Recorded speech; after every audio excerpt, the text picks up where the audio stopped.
Hey students, welcome to Academic Atlas. आज हम लोग पढ़ने वाले हैं पीपीएस का यूनिट 4। इस यूनिट में हम लोग बात करेंगे अपने कई सारे इंपॉर्टेंट टॉपिक्स की, जैसे कि फंक्शन हो गया, सॉर्टिंग एल्गोरिदम देखेंगे और सर्चिंग एल्गोरिदम भी देखेंगे। सो ये लेक्चर हमारे लिए बहुत ही इंपॉर्टेंट होने वाला है, क्योंकि हम लोग इसमें कई सारी चीज़ें ऐसे पढ़ने वाले हैं जो कि हम लोगों को थोड़ा सा समझने में प्रॉब्लम होगी, लेकिन इस लेक्चर के एंड होने होने तक मैं आप लोगों को सारे कॉन्सेप्ट बहुत ही अच्छे से क्लियर कर दूंगा। सो हम लोग देखते हैं पहले कि हमारा फंक्शन है वो क्या होता है। सो अगर हम लोग फंक्शन की बात करें, सो जैसे कि इसके नाम से अगर हम लोग थोड़ा सा जज करें इसको, फंक्शन फंक्शन का मतलब क्या है कि इसका काम होता है कुछ ना कुछ करना। ठीक है, फंक्शन क्या होता है? कोई भी चीज़ परफॉर्म करनी, कि ये इसका काम ये है, इसका फंक्शन ये है। तो मतलब क्या है, ये भी एक तरीके का क्या है, ये भी एक तरीके का मतलब ब्लॉक ऑफ कोड रहता है जो क्या करता है, किसी भी एक प्रकार के काम को करता है। ठीक है, फंक्शन एक ब्लॉक ऑफ कोड रहता है जिसका एक बिहेवियर होता है कि ये यही काम करेगा। तो उसी को हम लोग फंक्शन बोलते हैं कि ब्लॉक ऑफ कोड है जिसको हम लोग मल्टीपल टाइम उसको हम लोग क्या कर सकते हैं, यूज़ कर सकते हैं। सो हम लोग बात करें अपने फंक्शन की अगर, सो पहला पॉइंट देखें, अगर a function in C language, a function in C language, मेरा पेन सही चल रहा है, यस, ओके, इसको रिमूव कर लूँ पहले मैं, यस। सो यहाँ पर आते हैं हम लोग। सो यहाँ पर हम लोग देख रहे थे फंक्शन। सो अगर फंक्शन की बात करें हम लोग, function in C is a set of statement that when called perform some specific task. इसका क्या मतलब है कि जो फंक्शन होता है वो एक सेट ऑफ कोड है, या स्टेटमेंट क्या है, सेट ऑफ स्टेटमेंट है। ठीक है, जो क्या होता है, किसी स्पेसिफिक काम के लिए कॉल किया जाता है तो वो काम परफॉर्म हो जाता है। जैसे हम लोग कह सकते हैं कि एक ब्लॉक ऑफ कोड हमारे पास दिया गया है, उसमें सेट ऑफ स्टेटमेंट दिए गए हैं, तो इसी को हम लोग क्या बोल रहे हैं मेनली, कि ये एक क्या है, फंक्शन है। ओके, ये क्या है, एक फंक्शन है। क्योंकि हम लोग इसके नाम से समझ सकते हैं कि फंक्शन का मतलब क्या है, कोई काम करने वाला है ये। ठीक है, तो हम लोग इसमें अपने स्टेटमेंट डालेंगे, अपना कोड डालेंगे, भैया तुमको ये काम करना है, तो ये क्या करेगा, उस काम को कंप्लीट करके देगा। ठीक है, सेकंड पॉइंट क्या कह रहा है, a function is a block of code design to perform a specific task. इसका भी मतलब वही ही है कि ये क्या है, ब्लॉक ऑफ कोड होता है जो कि एक स्पेसिफिक टास्क को करने के लिए बनाया जाता है। Functions are essential for breaking down complex problem. अब क्या है, फंक्शन का काम क्या है या यूज़ कहाँ आता है, ये वहाँ पर आता है जब हम लोगों को कई बड़े बड़े प्रॉब्लम्स होते हैं, उनको छोटे छोटे प्रॉब्लम्स में तोड़ने के लिए काम आता है। सपोज दैट हम एक लोग बहुत बड़ा ऑपरेशन है, एक बहुत बड़े किसी प्रॉब्लम को सॉल्व कर रहे हैं, तो हम लोग वहाँ पे क्या कर सकते हैं, एक सिंपलर वे में अगर हम लोग देखें तो वहाँ पे क्या कर सकते हैं, हम लोग फंक्शन बना सकते हैं छोटे छोटे। हमने मान लीजिए एक सम नाम का फंक्शन बना लिया, तो ये क्या करेगा, हम लोग इसमें जितने भी नंबर्स यहाँ पर एज अ वेरिएबल पास करेंगे वो उनका सबका सम करके देगा। एक हम लोगों ने बना लिया मान लो मल्टीप्लाई का, तो वो हमको क्या करेगा, इसमें मान लो ए और बी पास किए तो ये हम लोग क्या दे देगा, इसके अंदर हम लोग ब्लॉक ऑफ कोड में क्या लिख के देंगे कि हम लोगों को ए इंटू बी करके दो, तो ये क्या करेगा, एक पर्टिकुलर टास्क करके देगा हम लोगों को कि हम लोगों को मल्टीप्लाई करके दे दो। ओके, इसी तरीके से सम एडिशन सब्ट्रैक्शन। तो अब ये मैंने आप लोगों को एक बेसिक लेवल पे एग्जांपल देके बताया है कि फंक्शन किस तरीके से काम करता है। ठीक है, अब कई सारी बड़ी बड़ी प्रॉब्लम्स आती हैं जहां पर हम लोग कई सारे छोटे छोटे फंक्शन में उसको तोड़ के उस अपने पूरे टास्क को कंप्लीट कर सकते हैं। ठीक है, और जब एक फंक्शन अगर कोई बनता है तो उसको हम लोग रिपीटेड टाइम यूज कर सकते हैं। इससे ये होता है कि हमारा जो नंबर ऑफ लाइन मतलब कोड का जो लाइन ऑफ कोड है वो हमारा क्या हो जाएगा, कम हो जाता है, क्योंकि हम लोगों को अब रिपीटिशन नहीं करना पड़ता है, बस अपने फंक्शन को हर जगह पे कॉल करेंगे, अपना काम हो जाएगा। ठीक है, फंक्शन प्रोमोट कोड रीयूज, जो मैंने आप लोगों को बता दिया कि अपने फंक्शन को कॉल करेंगे काम हो जाएगा, बार बार हम लोगों को वो चीज़ लिखने की जरूरत नहीं, एक ही हमारा जो फंक्शन होगा उसको रीयूज करके अपना काम हम लोग कंप्लीट कर सकते हैं। ओके, इसके बाद वाला पॉइंट क्या है, they help in improving the readability and maintainability of the code. अब ये चीज़ें तो पता ही होंगी आप लोगों को, जाहिर सी बात है, अगर हम लोग एक 20 लाइन के कोड को अगर हम लोग उसको एक फंक्शन के अंदर बंद कर दे रहे हैं और हम लोगों को वो 20 लाइन बार बार लिखने की जगह उस फंक्शन को कॉल करना पड़ रहा है, तो वो हमारे लिए सिंपल है, तो रीडेबिलिटी भी बढ़ जाएगी और मेंटेनेबिलिटी भी कोड की बढ़ जाएगी। ठीक है, अब यहाँ पर कुछ एडवांटेजेस देख ले रहे हैं। ठीक है, कुछ एडवांटेजेस देख लेते हैं। सबसे पहला है debugging of the code would be easier. अब डिबगिंग ईजियर क्यों होती है, ये मैं आप लोगों को नेक्स्ट पेज पे समझाता हूँ कि इसकी डिबगिंग ईजियर क्यों होती है। सबसे पहला है, ये बोल रहा है हमारे पास जो इसकी डिबगिंग होती है, ये बोल रहा है इसकी जो डिबगिंग होती है, debugging easier by using function. अब देखिए यहाँ पर कुछ चीज़ें ऐसी हैं जो आप लोगों को समझनी होगी। देखिए फंक्शन का जो एक्चुअल मीनिंग है या जो इसका एक्चुअल कोडिंग में उसका इंपॉर्टेंस है वो मैं आप लोगों को थोड़ी देर में समझाऊंगा। लेकिन यहाँ पर फंक्शन के जो बेसिक्स हैं वो आप लोग यहाँ पे समझ लीजिए। अब देखिए ये बोल रहा है कि डिबगिंग में ईजियर कैसे हो जाता है अगर हम लोग फंक्शन का यूज़ कर रहे हैं। मान लीजिए हमने यहाँ पर एक फंक्शन बना रखा है। अब देखिए आप सिंटैक्स आप लोगों को अभी बेसिकली मैं कुछ नहीं बता रहा हूँ ज़्यादा, एक सूडो कोड लिख के बता रहा हूँ। सपोज दैट एक हम लोगों ने फंक नाम का फंक्शन बनाया है, इसके अंदर हम लोग कुछ भी अपने वेरिएबल पास करेंगे और यहाँ पर एक उसका ब्लॉक ऑफ कोड होता है। अब यहाँ पर मान लीजिए हमने एक स्टेटमेंट लिखा, यहाँ पर दूसरा स्टेटमेंट लिखा, यहाँ तीसरा स्टेटमेंट लिखा, ठीक है। अब इसी फंक्शन को हम लोगों ने क्या है बार बार रीयूज किया है। अब इस पूरे फंक्शन को हम लोग क्या करेंगे, रीयूज करेंगे अपने कोड में। जब रीयूज करेंगे तो हमारे पास क्या करना पड़ता है, सिर्फ फंक्शन को कॉल करना पड़ता है। इस तरीके से हमने 2 बार कॉल किया। तो अब क्या है, अगर हम लोगों को कहीं पे भी चेंज करना होगा तो हम लोग अगर चेंज करना चाहेंगे, मान लो यहाँ पर एक प्रॉब्लम आ गई, ठीक है, प्रॉब्लम आ गई है, हम लोगों को कोई भी चेंज परफॉर्म करना है, तो हम लोग कहाँ जाएंगे, हम लोग सीधा चले जाएंगे इस वाले में। इसको हम लोग कर देते हैं इस कलर से, we will change in function definition. देखिए फंक्शन डेफिनेशन ही बोलते हैं जहां स्टेटमेंट। हम लोग क्या करेंगे, we will change in function definition so it will reflect everywhere, so it will reflect everywhere. ये चीज आप लोगों को पता होनी चाहिए। देखो कुछ यहाँ पर चीजें हैं जो आप लोगों को बहुत अच्छे से याद रखनी है।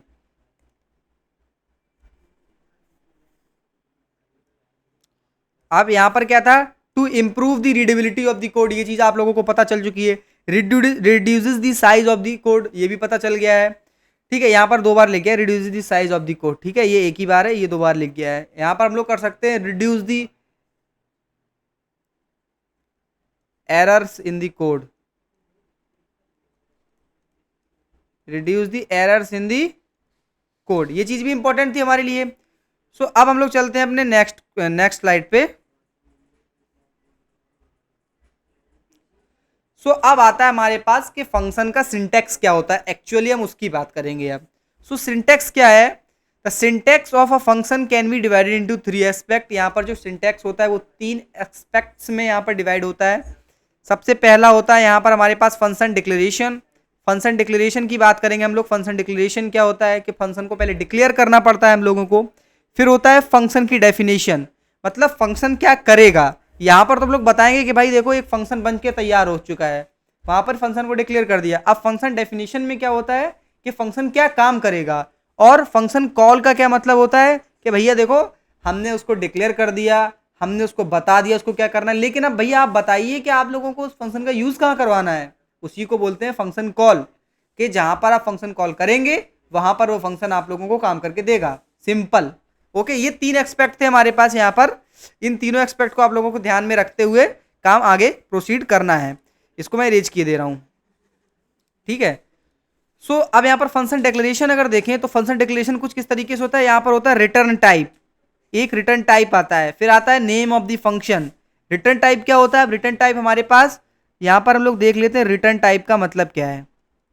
देखो भाई रिटर्न टाइप क्या हो सकता है हमारा, कि ये जो फंक्शन है ये किस तरीके की वैल्यू रिटर्न कराएगी। अगर हम लोगों को मान लो कुछ भी रिटर्न कराना है, इंटीजर फ्लोट, इसके फाइनली रिजल्ट, तो वो वहां पर हम लोगों को लिखना होता है कि इसका रिटर्न टाइप क्या होने वाला है, ठीक है। तो हम लोग रिटर्न टाइप क्या कह सकते हैं कि भाई हम लोगों को इंटीजर टाइप रिटर्न चाहिए, फ्लोट टाइप चाहिए, कैरेक्टर टाइप चाहिए, इंट फ्लोट कैरेक्टर। और जब हम लोगों को when we don't want when we don't want to return when we don't want to return anything, ठीक है। एक चीज समझिए आप लोग, जब आप लोग किसी भी चीज को रिटर्न नहीं करना चाहते हैं फंक्शन में, तो हम लोग उसको क्या बोलते हैं, उसको रिटर्न टाइप हम लोग देते हैं void। मतलब void का मतलब खाली, ये कोई चीज रिटर्न नहीं करेगा, बस ये अपना काम करके निकल आएगा वहां से, ठीक है। तो अब हम लोग क्या देते हैं, when we don't want to return anything then we use void return type, ठीक है। Then we use void return type. Okay, ये इंपॉर्टेंट बात थी। अब जैसे कि एग्जांपल देख लें, अब यहां पर क्या बोला, return type name of the function, यहाँ पर पैरामीटर्स होते हैं कुछ, ठीक है, जो इसके अंदर पास कर सकते हैं। अब यहाँ पर एग्जांपल जैसे मैं आप लोगों को बता दूं, सपोज दैट मैंने एक फंक्शन बनाया मल्टीप्लाई करके, ठीक है, तो मल्टीप्लाई क्या रिटर्न करके देगा हम लोगों को, एक इंटीजर ही फाइनली आंसर देगा। तो इंटीजर पहले हम लोगों ने यहाँ पर रिटर्न टाइप दिया है इसका, फिर हम लोगों ने बोला नाम क्या है, तो नाम हमने रख दिया मान लो मल्टी रख दिया, ठीक है। इसके बाद यहाँ पर पैरामीटर्स जाएंगे। पैरामीटर्स का क्या मतलब है, किन पे कैलकुलेशन अंदर हम लोगों को इन वेरिएबल्स का यूज करना है कि नहीं। तो मान लीजिए हम लोग यहाँ पर पैरामीटर पास कर दे रहे हैं, इंट ए और इंटीजर बी, ये दो हम लोगों ने पैरामीटर यहाँ पर पास किए हुए हैं। अब यहाँ से इसका क्या है, अगर हम लोग ब्लॉक ऑफ कोड लगा देंगे तो ये क्या हो जाएगी, फंक्शन डेफिनेशन हो जाएगी, लेकिन हमको अभी सिर्फ डिक्लेयर करना है। तो हमारा काम सिर्फ यहीं तक का था, यहाँ पर हमने इसको स्टॉप कर दिया, सिर्फ डिक्लेयर कर दिया है कि हमारा फंक्शन जो है वो किस तरीके से दिखने वाला है। जैसे कि यहाँ पर भी लिखा हुआ है, देखिए इंटीजर टाइप क्या है, रिटर्न टाइप है अपना, कि ये किस तरीके का रिटर्न करेगा, ये उसका नाम है, ठीक है। ये हमारे पास दो पैरामीटर्स हैं, ये पैरामीटर टाइप है कि किस टाइप का, ये पैरामीटर का क्या है, नेम है,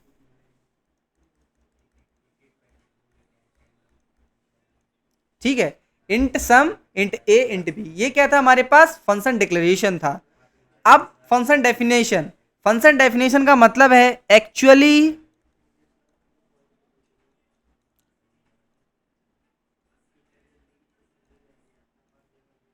फंक्शन से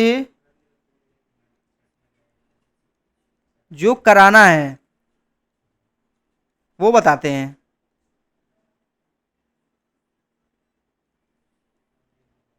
ठीक है। ये मैंने लिख दिया है आप लोगों के लिए। फंक्शन डेफिनेशन का क्या मतलब है, फंक्शन से जो काम करवाना है वो हम लोग यहाँ पर उसको डिफाइन करके देंगे कि भैया देखो आपको ये करना है। तो हम लोग यहाँ पर इसका भी एग्जांपल देख लेते, सेम है, रिटर्न टाइप है, फंक्शन का नाम है, पैरामीटर की लिस्ट है, और यहाँ पर अब डिजायर्ड स्टेटमेंट्स भी अपने आ जाएंगे, बस ये यहाँ पर डिफरेंस था, ठीक है। सो अब यहाँ पर हम लोग देख लेते हैं अपना क्या फंडा रहने वाला, सेम वही उसी की तरह है। यहाँ पर एग्जाम्पल अगर हम लोग देखें कि हम लोग इंटीजर टाइप लेंगे अपना, यहाँ पर नाम हम रखते हैं उसका मल्टी, यहाँ पर पास कर रहे थे हम लोग दो पैरामीटर, एक इंटीजर था एक बी था। ये सीधा सीधा बोलेगा हमसे, एक रिटर्न स्टेटमेंट आता है फंक्शन में कि भैया हमको ए इंटू बी को क्या करके रिटर्न करके दे दो। तो इसका मतलब है जब भी हम इस फंक्शन को कहीं पे कॉल करेंगे तो वो हम लोगों को क्या करके देगा, इस फंक्शन को कॉल करने के बाद रिटर्न क्या करेगा, ए इंटू बी। एग्जाम्पल इसका देखते हैं हम लोग कि मान लीजिए मैंने यहाँ पर इसको कॉल किया, इसको मैंने कॉल किया,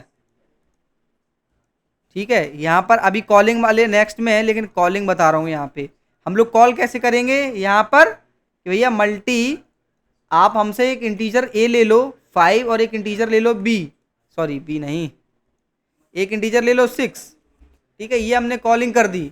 जब ये कॉल होगा, जब इस पर कॉल जाएगी तो ये कहाँ जाएगा, ये जाएगा यहाँ पर, ठीक है, ये जाएगा,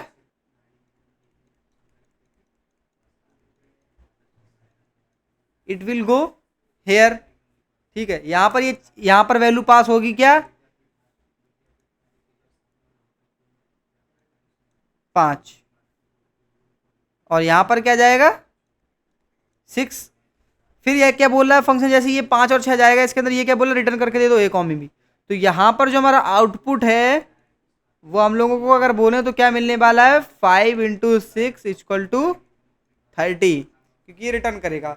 तो ये इसका मतलब था कि फंक्शन का डेफिनेशन क्या है, कि उसको बताना कि भैया तुमको काम क्या करना है। ये हम लोग बताते किस में, फंक्शन डेफिनेशन में, वहां पर हम लोग बता देंगे उसको उसको क्या करना है, खत्म बात। रिटर्न वैल्यू क्या है, ये बोल रहा है देखो रिटर्न वैल्यू ऑप्शनल है, only function as return type, अगर उसके पास रिटर्न टाइप है तभी हम लोग उसको क्या कर सकते हैं, रिटर्न कर सकते हैं। जैसे कि हम लोगों ने यहाँ पर अपना रिटर्न टाइप डिफाइन किया हुआ है कि इंटीजर टाइप, इंटीजर डेटा हमको रिटर्न करके देगा, तो रिटर्न क्या करके दे रहा है, ए इंटू बी रिटर्न करके दे रहा है, सिंपल फंडा था। इसके बाद फंक्शन कॉल क्या होती है समझ लेते हैं। देखिए फंक्शन कॉल क्या है, जब हमने उसको बता दिया क्या करना है, तो अब हम लोग कहेंगे भैया देखो यहाँ पर तुम काम कर दो, यहाँ पर काम कर दो, यहाँ पर काम कर दो। तो ये वही है, function call is a statement that instruct the compiler to execute the function, मतलब फंक्शन को अब यहाँ पर काम करने आना पड़ेगा, उसी को बोलते हैं फंक्शन कॉल, ठीक है। हाउ टू कॉल, कॉल कैसे करते हैं, यहाँ पर फंक्शन का नाम देते हैं और यहाँ पर पैरामीटर दे देते हैं, ठीक है। एग्जाम्पल मैंने यहाँ पे फिर से दे रहा हूँ, सम नाम से एक कोई फंक्शन होगा, उसको हम लोग ए कॉमा बी पास करेंगे, तो ये क्या हो गई, ये हो गई फंक्शन कॉलिंग, ये हो गई यहाँ पर फंक्शन कॉलिंग हो गई। ठीक है, इसके बाद क्या आता है वेरिएबल नेम। इसमें variable name, function name, argument list. अब वेरिएबल नेम क्या है, ये क्या है हमारे पास ऑप्शनल है, जैसे कि हम लोग पिछले वाले एग्जांपल में देख रहे थे। देखो वेरिएबल नेम के अंदर हम लोग फंक्शन इक्वल टू में असाइन कर रहे हैं फंक्शन की वैल्यू, तो जो ये रिटर्न करेगा वो किस में, वेरिएबल नेम में स्टोर हो जाएगा। ठीक है, क्या है इसका मतलब, जो भी ये फंक्शन रिटर्न करेगा, ठीक है यहां पर लिख दे रहा हूं, जो भी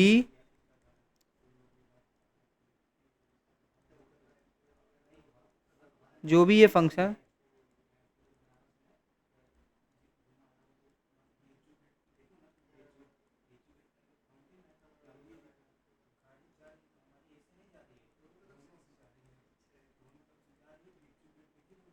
वेरिएबल नेम, जो भी ये फंक्शन रिटर्न करेगा वो वेरिएबल नेम में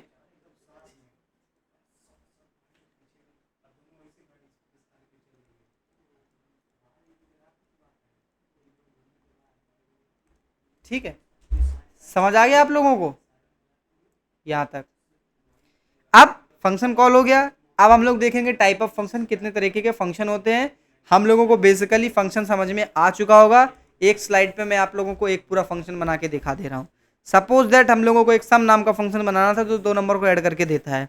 तो हम लोग को क्या करना है, सबसे पहले यहाँ पर फंक्शन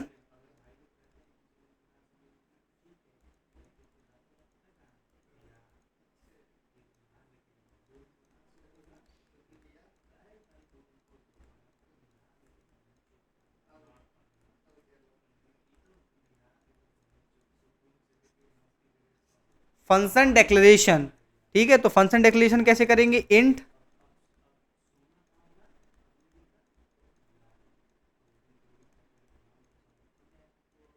ए इंट बी, ये डिक्लेरेशन हो गया। दूसरा स्टेप क्या होता है, फंक्शन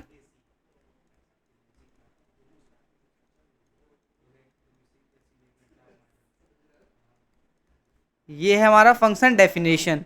फंक्शन डेफिनेशन क्या बताएगा भैया क्या काम करना है आपको, तो ये आप लोगों को बता देगा कि भैया आप लोगों को काम क्या करना है एग्जैक्टली।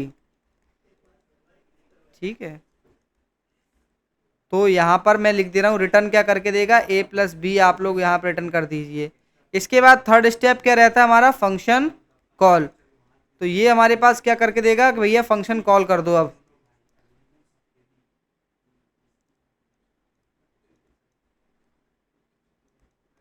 अब यहाँ पर ए और वी जो है योर इनपुट। ठीक है, यहां तक बात समझ आ गई होगी आप लोगों को। अब देखते हैं टाइप ऑफ फंक्शन। तो यहाँ पर हमारे पास 2 टाइप के फंक्शन होते हैं, एक होता है हमारे पास लाइब्रेरी फंक्शन और दूसरा होता है हमारे पास यूजर डिफाइंड फंक्शन। देखिए लाइब्रेरी फंक्शंस क्या होते हैं, लाइब्रेरी फंक्शन वो होते हैं जो पहले से प्री डिफाइंड है, हमारे पास कंपाइलर को पहले से उनके बारे में पता है, सी लैंग्वेज में पहले से डिफाइन करके रखे जा चुके हैं, जैसे प्रिंट एफ हो गया, स्कैन एफ हो गया, साइज ऑफ हो गया, ये सब क्या है हेडर फाइल में पहले से इंक्लूड रहते हैं। So these functions are present in the C library and they are predefined. Example printf, scanf, square root, ये सारे लाइब्रेरी फंक्शन होते हैं जो पहले से सी लैंग्वेज में प्री डिफाइंड हैं। यूजर डिफाइंड क्या होते हैं, जो कि यूजर अपने तरफ से डिफाइन करता है, उनको यूजर डिफाइंड फंक्शन बोलते हैं। ठीक है, जो हम लोग अभी पढ़ के आए हैं। ठीक है, जो पढ़कर आ रहे हैं। ठीक है, यही यूजर डिफाइंड होता है। यूजर बना सकता है उनको, जैसे कि हम लोगों ने देखा भी, हम लोग बना पा रहे थे ऐड मल्टीप्लाई सब्ट्रैक्ट, किसी भी तरीके का फंक्शन बना लो। ठीक है, तो ये था हमारे पास क्या टाइप्स ऑफ फंक्शन के में। अब हम लोग देखते हैं बेसिक एग्जाम्पल ऑफ फंक्शन। ठीक है, यहाँ पर एक बेसिक एग्जाम्पल देख लेते हैं जो मैं आप लोगों को वहाँ बता के आया हूँ अभी। ठीक है, ये सारा इंक्लूमेंट ये सब तो आपको पता है कि इंक्लूड कैसे करते हैं। अब क्या है, एक इंटीजर टाइप का इन्होंने फंक्शन बनाया हुआ है। देखिए अब यहाँ पर डिक्लेरेशन और डेफिनेशन दोनों एक साथ हो जा रही है, कोई दिक्कत नहीं है। सो यहाँ पर इन टाइप का फंक्शन है, सम इसका नाम है, एक इंटीजर एज अ पैरामीटर। इनको हम लोग क्या बोलते हैं, इनको हम लोग बोलते हैं कि ये क्या है, पैरामीटर है। इनको हम लोग पैरामीटर बोलते हैं। ठीक है, सो यहाँ पर एक इंटीजर ए ले रहा है, एक इंटीजर बी ले रहा है, और वहां पर क्या है कैलकुलेशन क्या हो रही है, रिटर्न ए प्लस बी। मतलब ये फंक्शन हम लोगों को रिटर्न करके क्या देगा, ए प्लस बी। अब यहाँ पर कॉल कर रहे हैं int add is equal to sum, तो यहाँ पर क्या मतलब होगा कि जो ऐड होगा, ठीक है, ऐड में यहाँ पर क्या कॉल किया जा रहा है, सम 10,30 ये होगा। अब ये क्या करेगा, ये जाएगा फंक्शन के पास। ठीक है, तो फंक्शन के पास जब जाएगा तो फंक्शन का क्या अंदर का ब्लॉक ऑफ कोड ऐसा कि भैया हमको रिटर्न करके दो 10+30, तो ये 10+30 करके हमको कितना दे देगा यहाँ पर 40, और ये 40 जाके हमारा स्टोर कहाँ पे हो जाएगा ऐड में। ठीक है, तो अब ऐड की जो वैल्यू होगी वो कितनी हो जाएगी 40। समझ आ गया आप लोगों को यहां तक। अब function with no argument and no return value, अब हम लोग कुछ बेसिक एग्जांपल्स देख रहे हैं।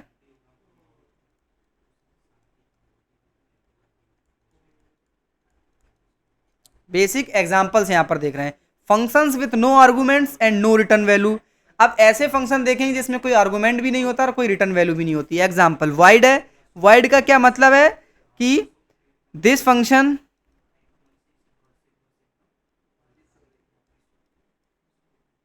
will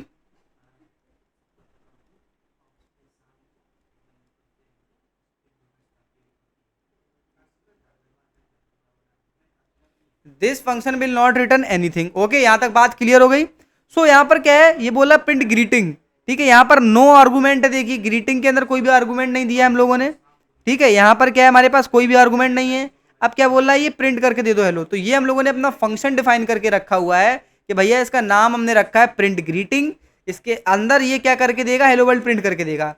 ठीक है, तो यहां पर इसका क्या मतलब, नो आर्गुमेंट, तो आर्गुमेंट तो कोई पास हो ही नहीं रहा है। अब नो रिटर्न वैल्यू क्या है, रिटर्न वैल्यू भी इसके पास कुछ नहीं वाइड नाम का। तो जब इसको कॉल करेंगे हम लोग तो ये क्या करके दे देगा आउटपुट में, इसको कॉल करेंगे तो ये क्या करके देगा आउटपुट हम लोगों को।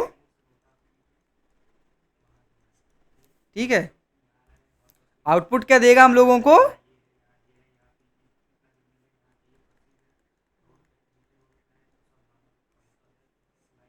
Hello world. समझ आ गया होगा आप लोगों को। इसके बाद function with arguments but no return value. अब आर्गुमेंट तो पास करेंगे हम लोग लेकिन रिटर्न वैल्यू नहीं होगी उसके पास कोई। देखिए वॉइड दे रहे हैं हम लोग, क्योंकि हम लोग उसका यूज यहीं पे ले लेंगे, फंक्शन के अंदर ही, रिटर्न करने की जरूरत नहीं है, फंक्शन खुद ही हम लोगों को आउटपुट प्रिंट करके देगा। तो जैसे देख लें हम लोग, नाम इसका क्या रखा है हम लोगों ने, वाइड कैलकुलेट। मतलब वाइड क्या है, ये तो रिटर्न टाइप है, कुछ रिटर्न नहीं कर रहा है, no return type.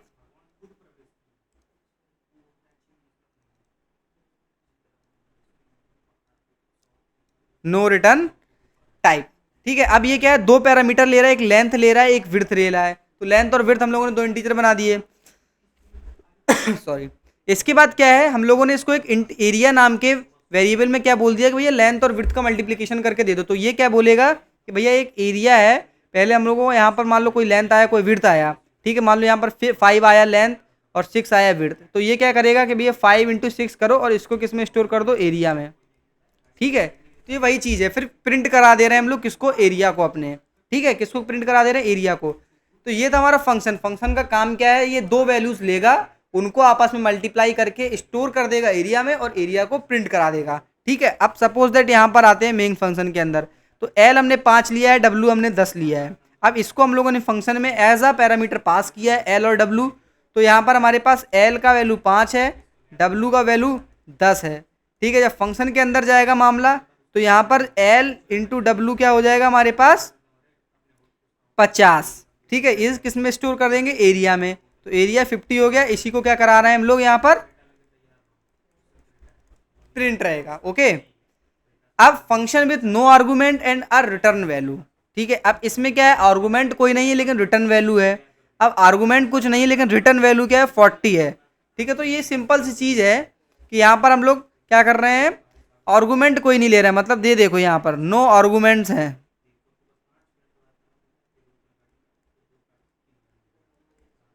No argument है इसमें। ठीक है, सिंपल सी बात है, नो आर्गुमेंट या नो आर्ग्यूमेंट्स। ठीक है, लेकिन यहाँ पर क्या आ गया हमारे पास, ये आ गया रिटर्न टाइप। इसमें हमारे पास रिटर्न टाइप है। ठीक है, तो अब यही है सेम चीज है, यहाँ पर इंट नम नाम में हम लोगों ने इसको कॉल किया है। अब गेट नंबर जब कॉल होगा तो गेट नंबर जब कॉल होगा तो इसमें क्या करेगा, रिटर्न करके दे देगा इसको इंटीजर नम को। तो ये रिटर्न करके इंटीजर नम को क्या देगा हमारे पास 42 दे देगा। ठीक है, क्योंकि यहाँ पर ये कैसे आया, क्योंकि हम लोगों ने यहाँ पर क्या किया था, गेट नंबर को कॉल लगाई थी।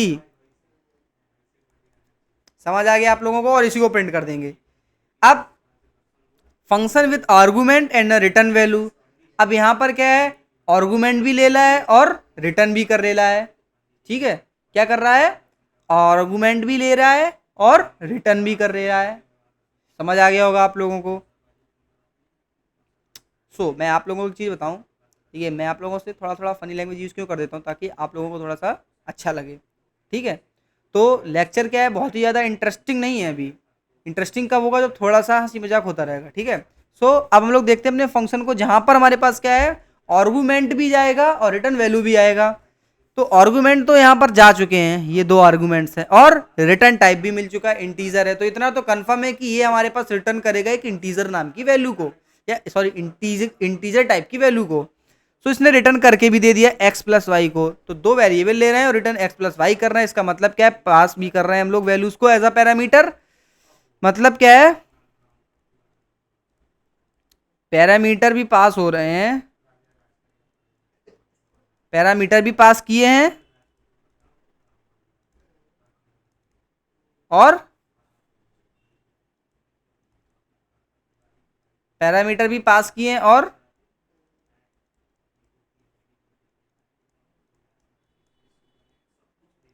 रिटर्न टाइप भी है।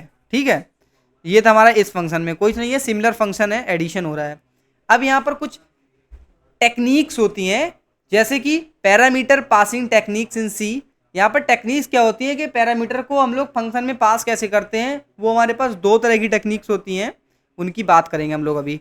सबसे पहले क्या, in C function can be design to be operate on data pass from the calling function. इसका क्या मतलब है, हमारा जो फंक्शन होता है वो उन तरह के डेटा पे ऑपरेट करता है जो उसको कॉलिंग समय पे, हम लोग कॉलिंग टाइम पे जो हम लोग वहाँ पर वेरिएबल पास करेंगे, जिस तरीके का डेटा, वो उन्हीं टाइप के डेटा पर ऑपरेशंस करके देगा हम लोगों को। This data exchange is achieve through the parameter passing. अब वो डेटा कैसे एक्सचेंज होता है, जैसे मान लो हम लोगों ने यहाँ पर एक डेफिनेशन बनाई थी इंट सम नाम की, यहाँ पर दो वेरिएबल भी ले रहे थे हम लोग, इंट ए इंट बी। ठीक है, अब जब हम लोग सम को कॉल कर रहे हैं यहाँ पर ए और बी पास कर रहे हैं, तो क्या हम लोगों को पता है कि ये सेम दोनों होते हैं, या मेमोरी में कैसे स्टोर होते हैं, या अलग होते हैं, यही सारी चीज़ें हम लोग यहाँ पर देखेंगे। ठीक है, अब यहाँ पर जो इंपॉर्टेंट प्रॉपर्टीज हैं at the breakdown of the two primary methods, एक होता है हमारे पास फॉर्मल पैरामीटर, एक होता है एक्चुअल पैरामीटर। फॉर्मल पैरामीटर क्या होते हैं, a variable and its type as it appears in the prototype of the function और मेथड। फॉर्मल पैरामीटर क्या होते हैं और एक्चुअल पैरामीटर क्या होते हैं, देखो यहां पर लिखूंगा फॉर्मल पैरामीटर के बारे में, शॉर्ट फॉर्म में लिखूंगा, यहां पर लिखूंगा मैं एक्चुअल पैरामीटर के बारे में शॉर्ट फॉर्म में। ठीक है, फॉर्मल पैरामीटर क्या थे हमारे पास, जो फंक्शन डेफिनेशन में होते हैं, जो फंक्शन डेफिनेशन में होता है, जो फंक्शन डेफिनेशन में होते हैं, जो फंक्शन कॉल में होते हैं। ठीक है, जो फंक्शन कहाँ होते हैं, कॉल में, जो फंक्शन कॉल में होते हैं उनको बोलते हैं एक्चुअल पैरामीटर्स, और जो हमारे पास फंक्शन डेफिनेशन में होते हैं वो फॉर्मल पैरामीटर्स होते हैं। देखिए एक्चुअल क्या था, वेरिएबल और expression corresponding to formal parameter that appears in the function और method call in the calling environment. जब फंक्शन कॉल करते हैं उस समय जो हम लोग पैरामीटर पास करते हैं उसको एक्चुअल पैरामीटर बोलते हैं। अब सबसे पहला हमारे पास मेथड होता है पास बाई वैल्यू। ठीक है, पास बाई वैल्यू का मतलब क्या है यहाँ पर, ठीक है, जैसे कि आगे मैंने आप लोगों को एग्जाम्पल भी दिया हुआ है पास बाई वैल्यू किस तरीके से होता है। पास बाई वैल्यू देख लेते हैं। पास बाई वैल्यू में क्या होता है, a copy of the actual arguments. यहाँ पर क्या होता है, a copy of actual argument value is created and pass to the function. ठीक है, इसको आप लोगों को मैं नेक्स्ट स्लाइड में बहुत अच्छे से समझाने वाला हूँ किस तरीके से चीज़ चलती है। A copy of the actual मतलब ये क्या कह रहा है कि जो हम लोग पास कर रहे हैं कब, कॉलिंग के समय पे एक्चुअल पैरामीटर, तो उसकी एक कॉपी बनती है, वो तो रहेगा ही रहेगा एज इट इज, लेकिन उसका एक कॉपी बनेगा, वो पास होगा कहाँ पर, जब हम लोग क्या करेंगे वहां पर फंक्शन के अंदर जब ब्लॉक ऑफ कोड रन होगा। ठीक है, फंक्शन डेफिनेशन में वो पास होता है, created and pass to the function. दूसरा पॉइंट क्या है, changes made to the parameter within the function do not affect the original variable in the calling function. क्योंकि जो हमने कॉलिंग टाइम पास किया था वो क्या है, उसका तो एक कॉपी बन रहा है, वो चेंज नहीं होगा, क्योंकि उसका क्या बन रहा है, कॉपी बन रहा है। मतलब वो कॉपी बना के दे रहा है। जैसे मान लो मैंने एक इंटीजर ए पास किया था और एक इंटीजर बी पास किया था, ये हमारे पास एक चीज़ थी, तो इसका क्या बन रहा है, पहले हमारे पास एक कॉपी बन रहा है और ये जाके हमारे पास क्या हो रहा है, पास हो रहा है, ये पास हो रहा है, तो ये क्या होगा, ये हमारे पास सेम का सेम ही रहेगा। अभी आगे वाली स्लाइड पे बहुत अच्छे समझ आएगा।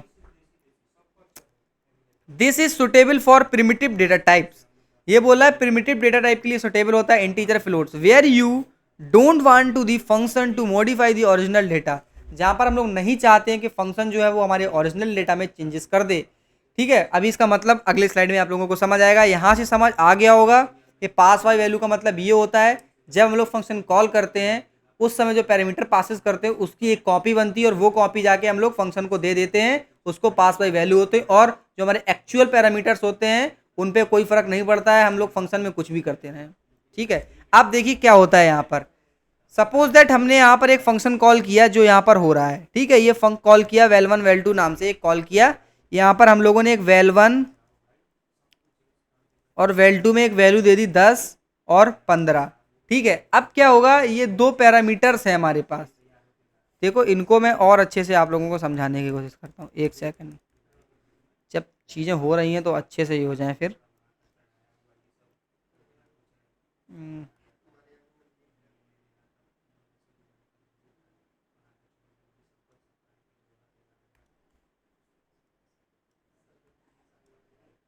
ठीक है, हो गया। तो ये यहाँ पर मिल चुका है हम लोगों को, अब ये भी मिल चुका है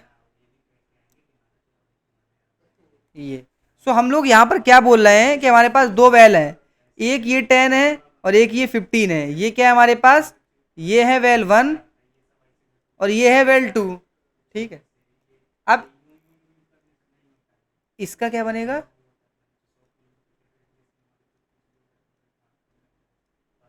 कॉपी।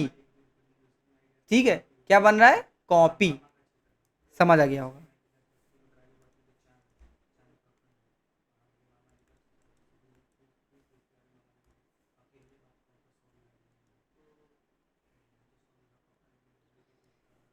इसका क्या बन रहा है यहाँ पर, कॉपी। ठीक है, ये बना 10, ये बना 15, ये क्या है, इनका कॉपी बना है, ये पूरा एक क्या है, सेट ऑफ कॉपी बना है। ठीक है, जब ये कॉपी बना तो इसमें कोई भी चेंज होगा नहीं, ये जो कॉपी है यही पास, ये जो कॉपी बनी है ये जो दोनों मिलके हैं ये कहाँ पास होंगे, यही पास होते हैं हमारे, यही पास होते हैं फंक्शन में। ठीक है, that's why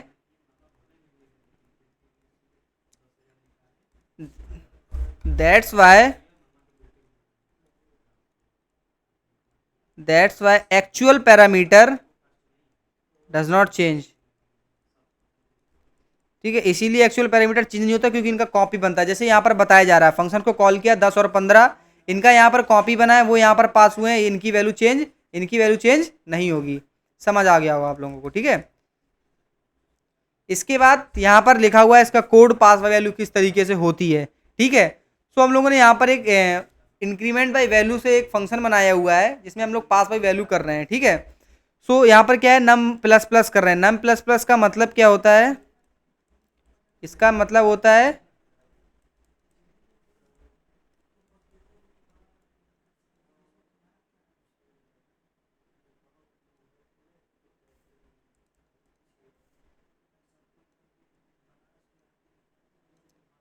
num equal to num plus one. समझ आ गया होगा आप लोगों को, नम इक्वल टू क्या होता है, नम प्लस वन होता है। नम प्लस प्लस का मतलब तो यही बोला, इस फंक्शन का मतलब है एक नंबर लेंगे हम लोग, उसको प्लस प्लस करके ही रिटर्न करेगा। तो हम मेन फंक्शन देख लेते हैं, एक एक्स नाम का वेरिएबल बनाया हुआ है, एक्स इक्वल टू 5 है।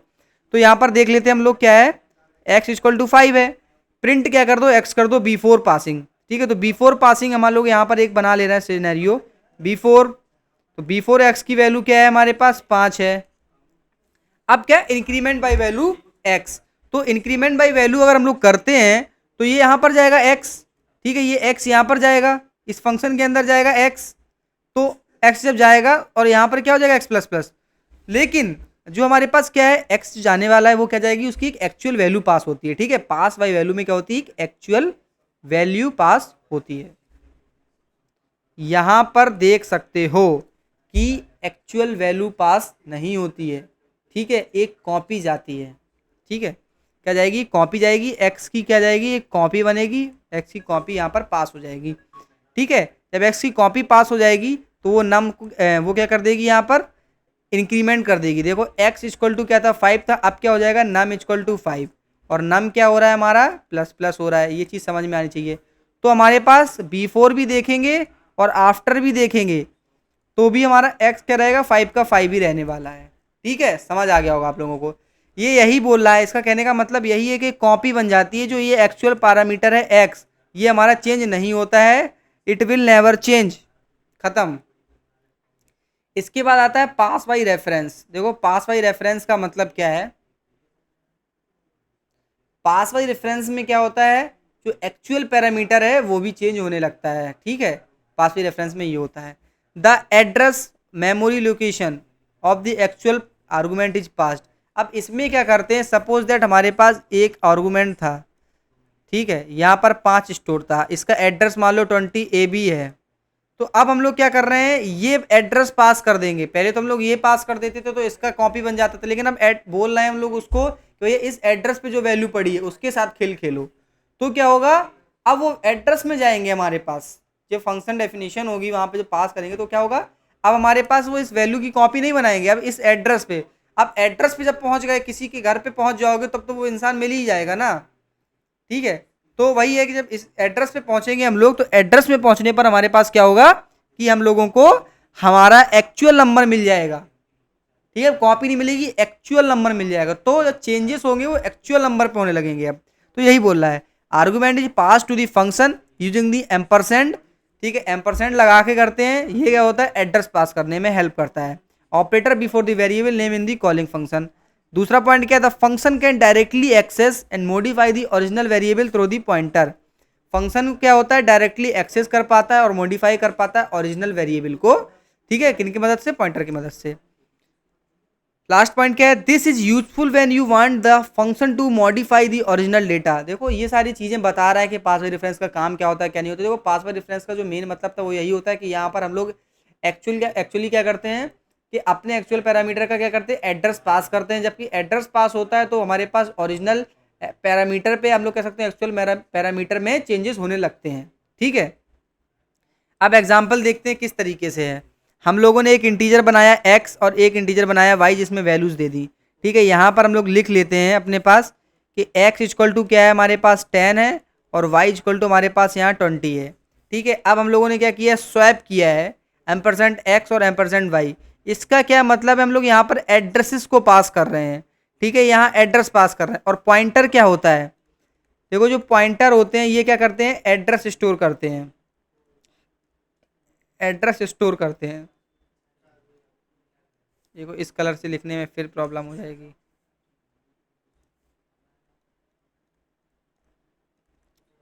जो पॉइंटर होते हैं वो क्या करते हैं, जो पॉइंटर होते हैं वो एड्रेस स्टोर करते हैं। जो पॉइंटर होते हैं वो एड्रेस स्टोर करते हैं, खत्म बात। उनका सिंटेक्स क्या होता है, int star, int star x equal to, अगर हम लोगों ने यहाँ लिख दिया बी तो इसका क्या मतलब है, जो एक्स नाम का डिब्बा बनेगा उसमें जो बी होगा, बी का एक एड्रेस होगा 20A जाएगा। समझ आया आप लोगों को, कोई चीज़ समझ आई, आ गई होगी। तो यहाँ पर हम लोगों ने क्या किया है, यही चीज़ का यूज़ किया है, इसमें एड्रेस पास किया है। सो एम्परसेंट वाई का मतलब क्या है, यहाँ पर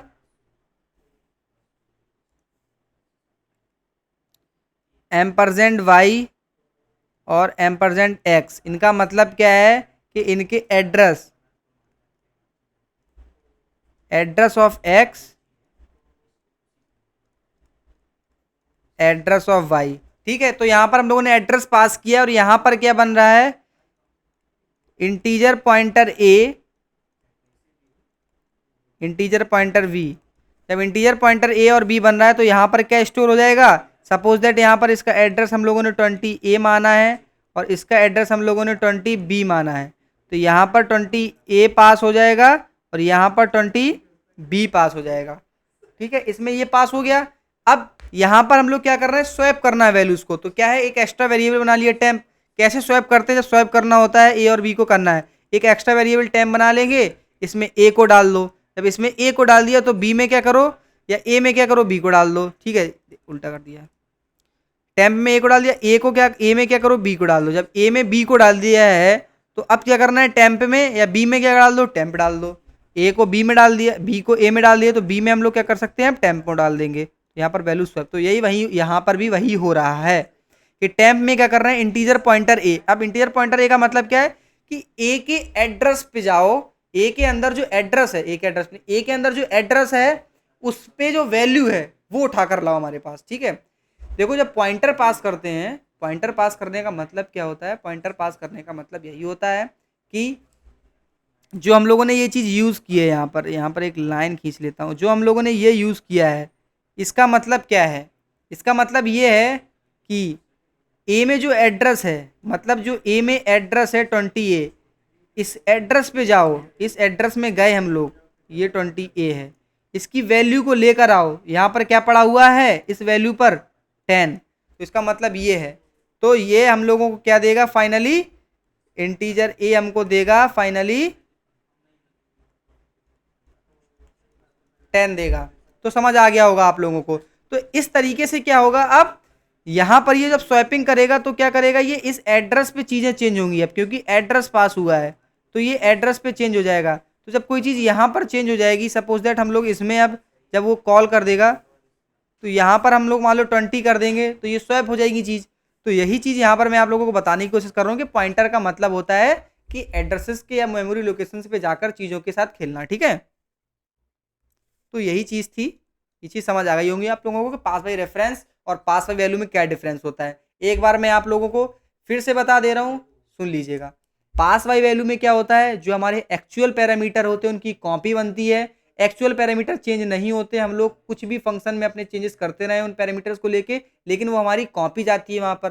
पास बाई रेफरेंस में क्या होता है, हम लोग अपने वेरिएबल का एड्रेस पास करते हैं, इसीलिए जो चेंजेस होते हैं एक्चुअल पैरामीटर्स में वो हम लोगों को दिखते हैं क्योंकि उनका एड्रेस पास हुआ है और उनके एड्रेस पे सारी चीज़ें चेंजेस हो रही हैं।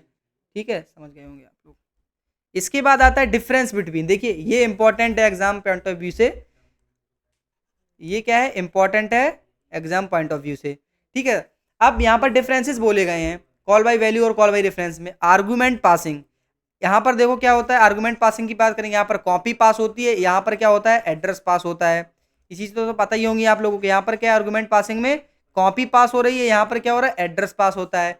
मॉडिफिकेशन टू आर्गूमेंट, अब मॉडिफिकेशन की बात करें तो modification made to the parameter within the function. ये क्या बोल रहा है, modification made to the parameter within the function do not affect the original value. इसका ये मतलब है कि अगर हम लोग मान लो उन वेरिएबल में कोई चेंजेस कर रहे हैं तो वो हमारे पास एक्चुअल में चेंज होंगे कि नहीं होंगे, नहीं होंगे, लेकिन इसमें क्या है, चेंज होगा, डायरेक्टली इफेक्ट कर देगा हमारे पास। ठीक है, ये सारी चीज़ें आप लोग को समझा के आ चुका हूँ मैं। Suitable for primitive data type के लिए सुटेबल होता है कॉल बाई वैल्यू। ये किसके लिए, नॉन प्रिमिटिव डेटा टाइप के लिए, जैसे एरे स्ट्रक्चर होगा, क्योंकि वहाँ पर हम लोग सीधा अपने एरे पे चेंज करना चाहेंगे। ठीक है, अपने एरे पे डायरेक्ट चेंज करना ही चाहेंगे हम लोग। अब मेमोरी एफिशिएंसी की बात करें तो जो कॉल बाई वैल्यू होगी ऑब्वियसली मेमोरी एफिशिएंट होगा। जो कॉल बाई रेफरेंस है वो लेस एफिशिएंट होता है for large data type structure, क्योंकि यहाँ पर no copying but pointer handling overhead, pointer handling होने लगती है, वहाँ पर ज़्यादा मेमोरी लेते हैं वो। ठीक है, अब आता है हमारे पास रिकर्जन। देखिए ये टॉपिक जो है ये एडवांस टॉपिक है, ये सारी चीज़ें आप लोग डीएसए में बहुत अच्छे से पढ़ेंगे कि रिकर्जन होता क्या है। सो रिकर्जन भी एक तरीके के फंक्शन ही है। ठीक है, बस रिकर्जन किसको बोल दिया गया है, जब एक फंक्शन अपने आप को खुद को कई बार कॉल करता है उसको रिकर्जन बोल देते हैं हम लोग। ठीक है, अब इसका एग्जाम्पल एक मैं बताता हूँ आप लोगों को किस तरीके से ये एग्जाम्पल परफॉर्म होने वाला है। सपोज दैट मैंने यहाँ पर एक फंक्शन बनाया हुआ है इंट, इंट सम इंट ए कॉमा इंट ए कॉमा इंट बी, इंट ए कॉमा इंट बी। यहाँ पर एक फंक्शन बनाया है जो कि रिटर्न करके देगा हमारे पास ए इंटू बी, या सॉरी ए प्लस बी। ओके, यहाँ पर क्या देगा, ये ए प्लस बी दे देगा। तो अब यहाँ पर आप लोगों को क्या दिख रहा है, यहाँ पर ये एक नॉर्मल फंक्शन है, लेकिन जब हमारे पास एक फंक्शन अपने आप को ही दोबारा कॉल करे उसको क्या बोलते हैं हम लोग, उसको क्या बोलते हैं हम लोग, रिकर्जन बोलते हैं। जैसे इसमें अगर चेंजेस करूं मैं,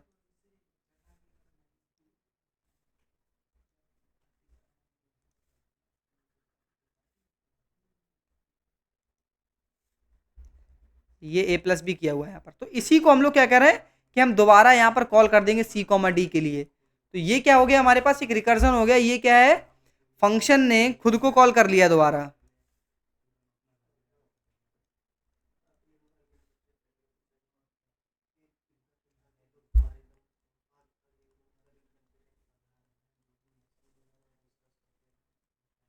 फंक्शन कॉल इटसेल्फ, तो इसका मतलब यही है कि फंक्शन अपने आप को खुद कॉल कर लेता है। ठीक है, यहाँ पर अब डेफिनेशन देखते हैं इसकी, recursion, recursion is the process of function calling itself. इसका मतलब यही, जब कोई भी एक फंक्शन अपने आप को खुद कॉल करता है कई बार रिपीटेडली, वहां पर हम लोग क्या बोलते हैं, उसको रिकर्जन बोलते हैं। जब तक एक कोई, अभी कब तक करता रहेगा, जब कोई एक हम लोग वहां पर बेस कंडीशंस बनती है, जब वो कंडीशन सेटिस्फाई खत्म हो जाएगी, सेटिस्फेक्शन उसकी, तो वहां पर क्या कर देगा, वो ब्रेक हो जाएगा। A function that calls itself directly or indirectly is called recursive function and such kind of function called recursive calls। अब यहाँ पर देखो सिंटेक्स क्या है, एक हम लोगों का फंक्शन बना हुआ है टाइप, फंक्शन नेम आर्गुमेंट, यहाँ पर ये टाइप क्या हम लोग कह सकते हैं इसको, रिटर्न टाइप। ठीक है, यहाँ पर फंक्शन का स्टेटमेंट देंगे, फंक्शन स्टेटमेंट देंगे यहाँ पर बेस कंडीशन जाएगी। ठीक है, क्या जाएगी, बेस कंडीशन, कब ये फंक्शन रिकर्सिव फंक्शन रुकेगा। और यहाँ पर क्या है, रिकर्जन का केस रहेगा, कहाँ पर हम लोगों को क्या आर्गुमेंट के साथ यहाँ पर कॉल करना है, एग्जाम्पल भी देखेंगे इसका। ठीक है, अब अगला आ जाता है point, the fundamental of recursion consist of two object. देखो यहाँ पर दो ही ऑब्जेक्ट होते हैं, एक रिकर्सिव केस होता है और एक बेस कंडीशन होती है। रिकर्जन केस का क्या मतलब है, कहाँ पे हम लोगों को वो चीज़ कॉल करनी है, कहाँ पे हम लोगों को अपना फंक्शन कॉल करना है, किन किन वेरिएबल के साथ। ठीक है, तो एक एग्जाम्पल देखते हैं, बेसिक एग्जाम्पल है यहाँ पर, इंट एन सम नाम का एक एग्जाम्पल है, और यहाँ पर एक एन नाम का वेरिएबल भी पास हो रहा है।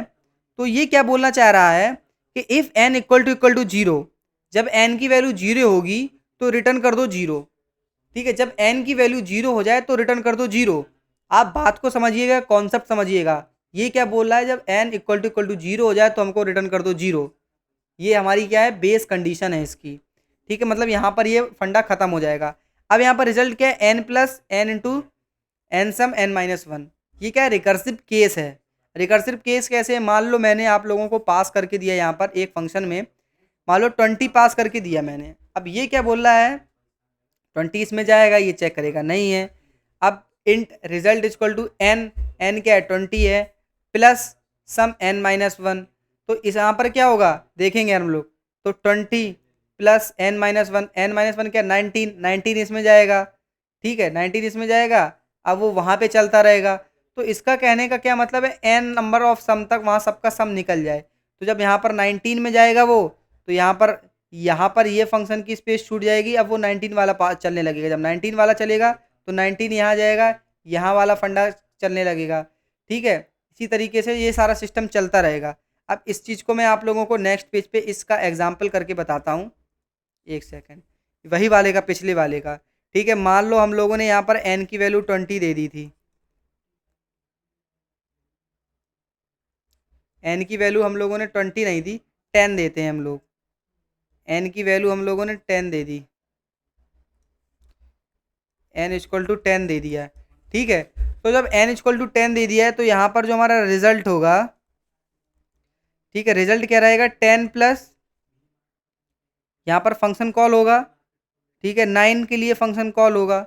ठीक है, तो अब 9 के लिए जब होगा तो यहाँ पर क्या हो जाएगा, 9 प्लस यहाँ पर 8 के लिए कॉल होगा, तो यहाँ 8 प्लस हो जाएगा। जब 8 के लिए होगा तो यहाँ पर कुछ और हो जाएगा, फिर यहाँ पर किसके लिए जाएगा, 7 के लिए जाएगा। जब 7 के लिए जाएगा फिर इसके बाद यहाँ पर किसके लिए जाएगा, 7 के लिए। देखिए रिकर्सिव कॉल्स हो रही हैं यहाँ पर, 6 के लिए जाएगा, फिर यहाँ पर 5 के लिए जाएगा, फिर यहाँ पर 4 के लिए जाएगा, फिर यहाँ पर 3 के लिए जाएगा, फिर यहाँ पर 2 के लिए जाएगा, फिर यहाँ पर 1 के लिए जाएगा, और फाइनली ऊपर जाके क्या हो जाएगा, वो 0 के लिए चलेगा। जब 0 के लिए चलेगा वहीं पे ये क्या है, बेस कंडीशन हमारी हिट कर जाएगी। जब भी हमारी बेस कंडीशन हिट करती है तो वहाँ पर क्या है, हमारा जो फंक्शन है वो हमारा कॉल करना बंद कर देता है। समझ आ गया होगा आप लोगों को,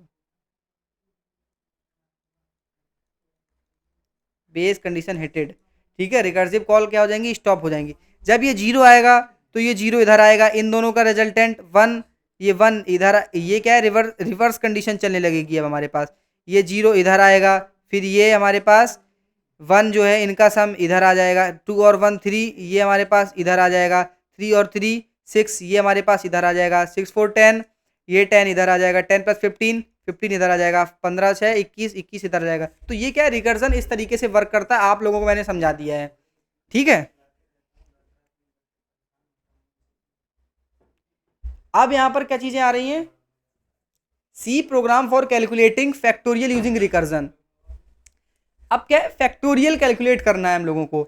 अब देखिए फैक्टोरियल का मतलब क्या होता है और उससे कैसे बेस कंडीशन बनती है, वो चीज मैं आपको समझाता हूँ। फैक्टोरियल किसी जब निकालते हैं तो हम लोगों को अपना जो रिकर्सिव कॉल करनी होती है वो किस तरीके से करनी होती है, और जो हमारी बेस कंडीशन वो किस तरीके से बनती है। तो सबसे पहले मैं आप लोगों को बता दूं कि फैक्टोरियल होता क्या है।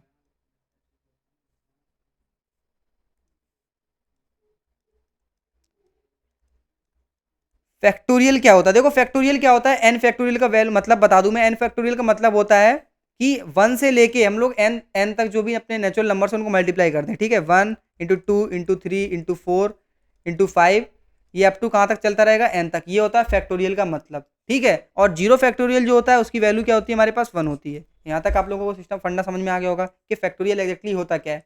अब हम लोगों को क्या करना है, इसको अपने रिकर्जन के थ्रू सॉल्व करना है कि हम लोगों को कोई भी एक नंबर दिया जाएगा, उसका हम लोग अपना जो फाइनल रिजल्ट है वो कैसे गेन कर पाएंगे। तो उसी चीज को मैं आप लोगों को यहाँ पे बताने वाला हूँ कि इसका प्रोग्राम करने से पहले इसका जो सूडो कोड है वो कैसे लिखेंगे। सो यहाँ पर अगर हम लोग देखें अपना कि जो भी नंबर आएगा, यहाँ पर हम लोग अपना एक सेक्शन डिवाइड करते हैं एग्जाम्पल के लिए।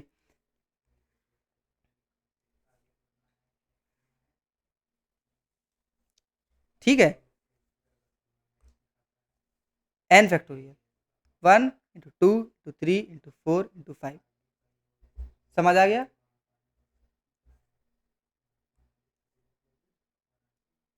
समझ आ गया होगा आप लोगों को।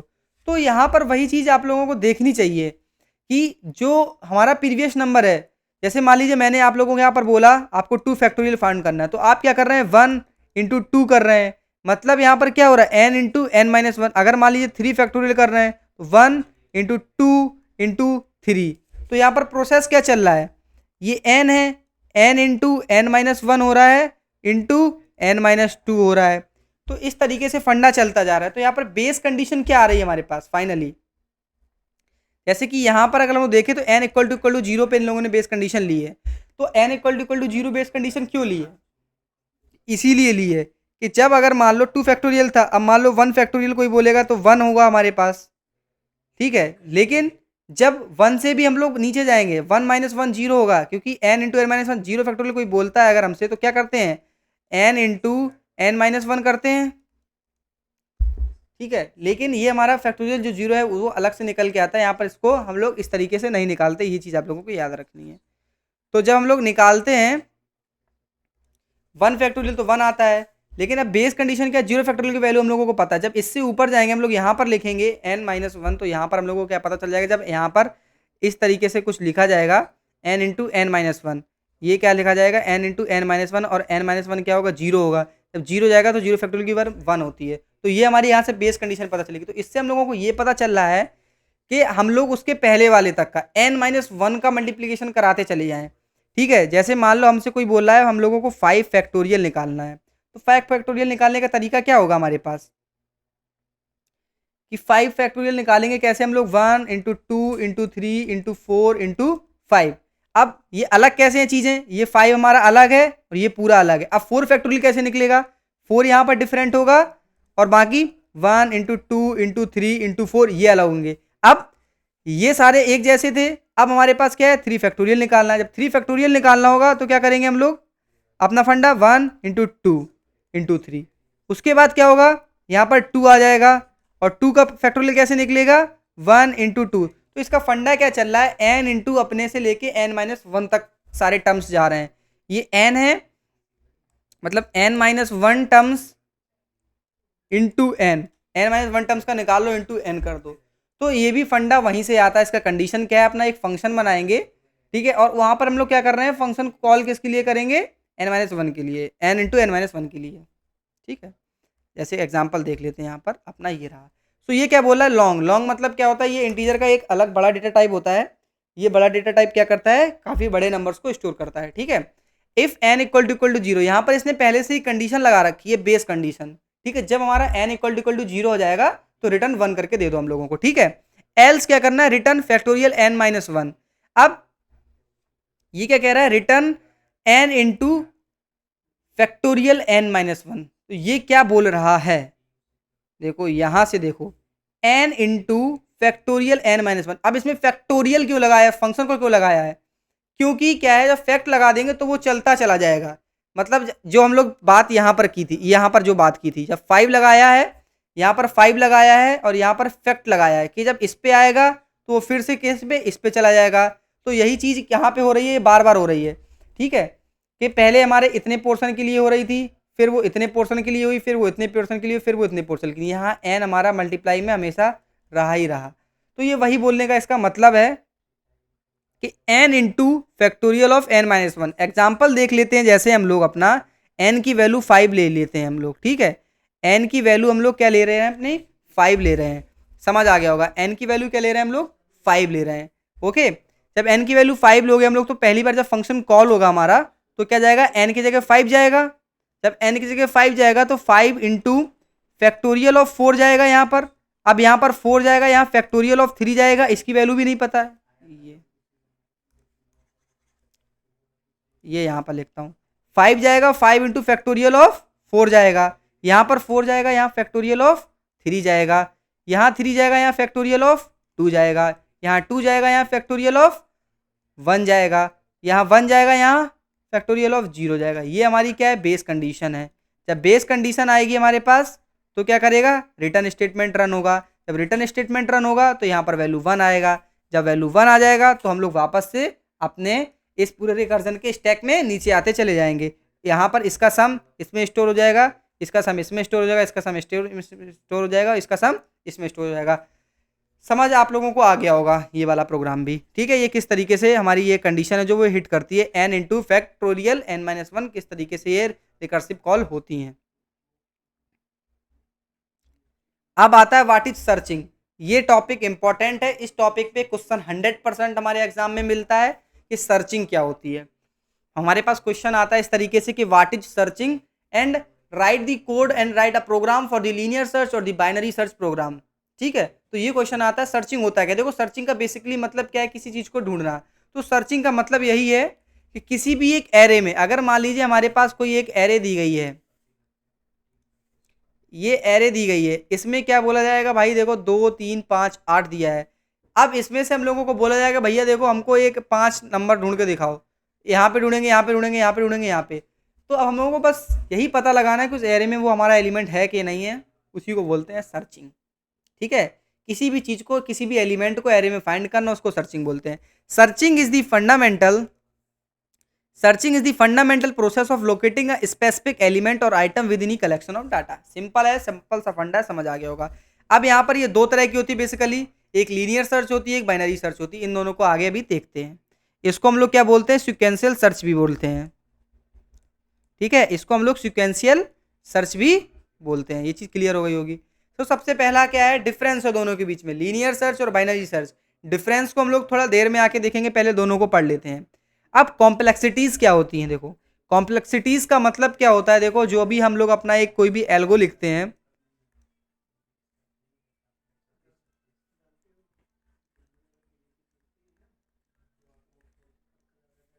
यार सेट, जो हमारा एक एल्गोरिदम होता है, ठीक है। अब एल्गोरिदम हमारे पास क्या होता है, डिफरेंट डिफरेंट एल्गोरिदम होते हैं। कई सारे हमारे पास लोग हों जिनका अलग अलग पॉइंट ऑफ व्यू है, सोचने का अलग अलग तरीके से। तो हम लोग कैसे उसको जज कर पाएंगे कि भैया इसका प्रोग्राम, इसका कोड अच्छा है, इसका एल्गोरिदम अच्छा है। उस चीज को जज करने के लिए हमारे पास दो चीज आई यहाँ पर। ठीक है, क्या आई, एक आई हमारे पास टाइम कॉम्प्लेक्सिटी।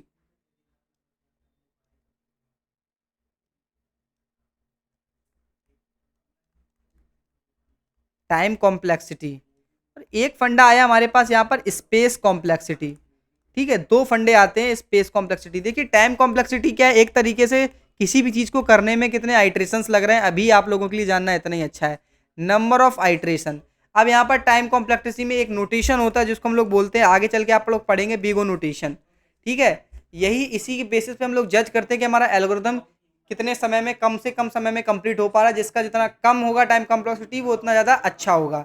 स्पेस कॉम्प्लेक्सिटी क्या होता है, स्पेस कॉम्प्लेक्सिटी कैसे निकालते हैं, कोई भी अगर हमारे पास एक कोड लिखा हुआ उसमें इनपुट और आउटपुट को छोड़ के, मतलब एक्स्ट्रा स्पेस जो भी ली गई है, एक्स्ट्रा स्पेस जो भी ली गई है,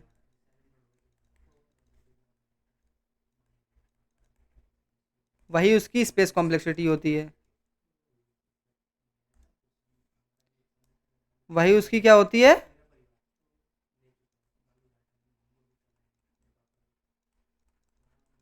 स्पेस कॉम्प्लेक्सिटी होती है।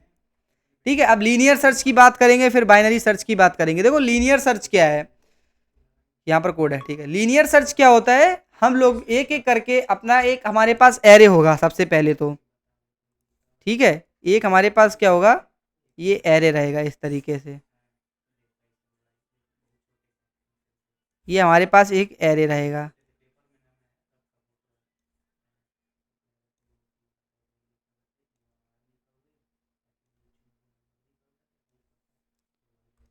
ठीक है, यहाँ पर क्या था हमारे पास, 2, 5, 8, 9, 12, 17, 3, ये एक एरे दी गई है। अब हमसे कोई बोल रहा है कि भैया एक आइटम है हमारे पास, आइटम का नाम है हमारे पास 12, ठीक है। आइटम हमारे पास 12 है, इसको सर्च करना है, तो हम लोग क्या करेंगे, अपने एक एरे में, देखो ये क्या बोला, linear search defined as sequence है, लेके करके सबके साथ, तो इस एलिमेंट को लेंगे, इसके साथ कंपेयर करेंगे, इसके साथ कंपेयर करेंगे, इसके साथ कंपेयर करेंगे, इसके साथ कंपेयर करेंगे। जैसे ही हम लोगों को डिजायर्ड अपना एक टारगेट मिल जाएगा, वहां पर हम क्या हो जाएंगे, स्टॉप हो जाएंगे, ठीक है,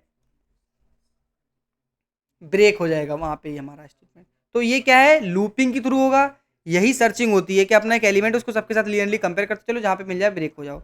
ये आपका एग्जांपल है। अब एग्जांपल कैसे देखते हैं हम लोग, यहाँ पर इन लोगों ने एक सर्च नाम का क्या बना रखा है, फंक्शन बना रखा है। ये इंटीजर टाइप का वैल्यू रिटर्न करके दे रहा है यहाँ पर, और यहाँ पर इसका नाम है सर्च। ये एक एरे ले रहा है, एक इंटीजर ले रहा है, और दूसरा इंटीजर भी ले रहा है। ठीक है, पहले हम लोग मेन अपना कोड देख लेते हैं मेन का। Int int A R R, मतलब यहाँ पर एक एरे दी गई है हमारे पास। ये एक एरे है जिसमें कितने एलिमेंट है, 1, 2, 3, 4, 5 एलिमेंट है।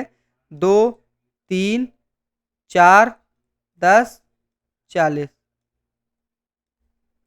ठीक है। 2, 3, 4, 10, 40, ठीक है। 2, 3, 4, 10, 40, ये क्या है हमारे पास, एक एरे में एलिमेंट्स पड़े हुए हैं। अब हमसे कोई क्या बोला, इंट एक्स इक्वल टू 10, तो एक्स इक्वल टू, ये देखिए यहाँ पर क्या है, एन क्या निकालना है, यहाँ से हम लोग साइज निकालना है अपने एरे का, ठीक है। यहाँ से क्या निकालना है, एन में अपना साइज निकालना है एरे का, और एक्स क्या है, 10 है। मतलब क्या बोल रहा है ये, कि जो हम लोगों को नंबर ढूंढना है वो 10 है, ठीक है। यहाँ पर एक्स क्या हमारे पास 10 है जिसको ढूंढना है, तो हम लोग का फंडा क्या रहेगा, 10 को इसके साथ कंपेयर करेंगे, फिर 10 को इसके साथ कंपेयर करेंगे, फिर 10 को इसके साथ कंपेयर करेंगे, फिर 10 को इसके साथ कंपेयर करेंगे। यहाँ पर मिल जाएगा तो यहाँ पर हम लोग स्टॉप करेंगे। यही फंडा लगाना है, मतलब एरे में स्टार्टिंग से ट्रेवर्स करना शुरू करेंगे, और फिर उसको हम लोग क्या करते रहेंगे, सबके साथ देखते रहेंगे, ठीक है, सबके साथ चेक करते रहेंगे। सो सबसे पहले यहाँ पर कोड में क्या लिखेंगे, हमको सबके साथ चेक करना है, तो हम लोग क्या कर रहे हैं, अपने A R R of I, जो A R R of I है, यही है ना हमारा A R R of I, A R R of I है। A R R of I का मतलब क्या, सारे एलिमेंट इसमें कवर होंगे। अब अगर ये हमारे x इक्वल टू 10 के बराबर है, मतलब अगर ये हमारे पास x के बराबर है, तो क्या करो, हमारे पास इक्वल टू है, तो हमारे पास क्या कर दो, रिटर्न कर दो आई को। जब हम लोग क्या कहेंगे, रिटर्न कर दो आई को, तो ये पता चल जाएगा ये किस पोजीशन पे आया हमारे पास। लेकिन हम लोग आई की जगह इसमें आई रिटर्न किया हुआ है, लेकिन हम लोग और अच्छा बनाने के लिए इसकी पोजीशन लेंगे, तो i+1 रिटर्न करेंगे इसमें, ठीक है।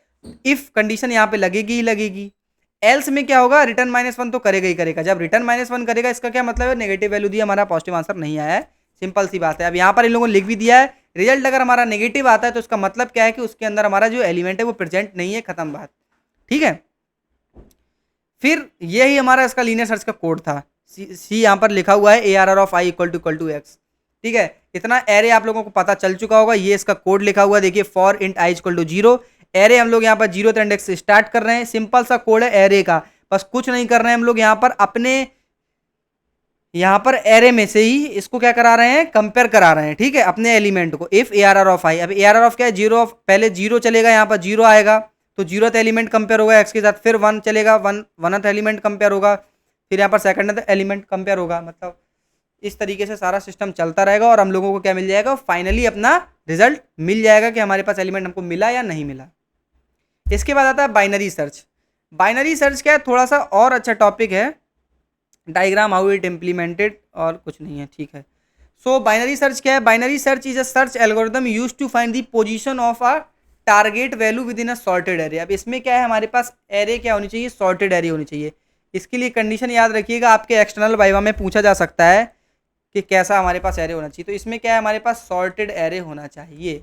ठीक है, binary search when sorted array, it work by repeatedly dividing the search interval in the half until the largest value is found. जब तक लार्जेस्ट वैल्यू नहीं मिल जाती तब तक हम लोग अपने जिसमें सर्च कर रहे हैं एलिमेंट को उसको हाफ हाफ करते चले जाते हैं। वो कैसे करते हैं वो हम लोग देखेंगे। Condition to apply binary search algorithm in the data structure must be sorted. इसमें हम लोग क्या करते हैं, सपोज दैट हमारे पास एक पूरी कंप्लीट एरे दी हुई है। ठीक है, मान लो हमको कोई भी एक एक्स एलिमेंट फाइंड करना है। एरे को दो पार्ट में डिवाइड करते हैं ऐसे, फिर देखते हैं, क्या देखते हैं कि जो हमारा एक्स है वो इस पार्ट में है या इस पार्ट में है। सपोज दैट हम चेक करते हैं इस पार्ट में है या इस पार्ट में। अगर इस पार्ट में आता है तो फिर ये पार्ट हमारा एरे हो जाता है। फिर इसमें दो पार्ट करते हैं, फिर देखते हैं इस वाले में है या इस वाले में है। ओके, इस तरीके से फंडा चलेगा। यहाँ पर दिखाता हूँ, सपोज दैट मेरे पास एक एरे दी गई है, यहाँ से ही एक रेक्टेंगल उठा ले रहा हूँ तो ज़्यादा बेटर रहेगा। ये ठीक है, अरे स्टॉप।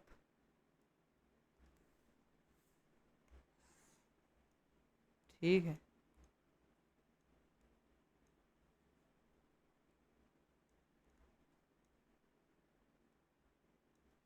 इसको उठा लिया है, 2 3 4 5, 5 एलिमेंट, 5 एलिमेंट को लगा के रखना है।